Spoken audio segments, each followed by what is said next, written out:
reinstating sarap sa'yo. Anak ka ni Ilan? Opo. Kaibigan niya ako. Nandiyan ba si mama mo? Kasi hindi ako nakapunta sa buhay. Remains as defending champion. Sa mama mo, confidence. Remains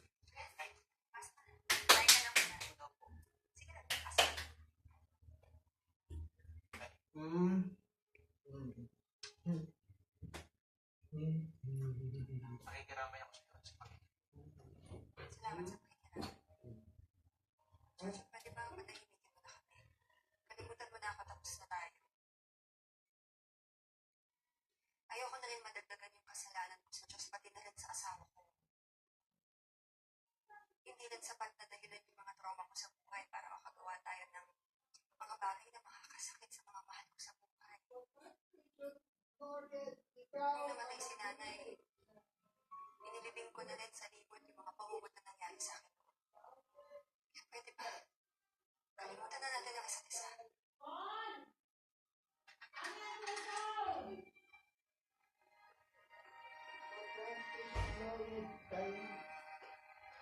Precious Dari, ikaw,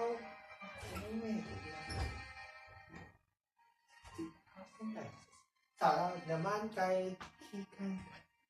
Ay, namatay ang mother mo.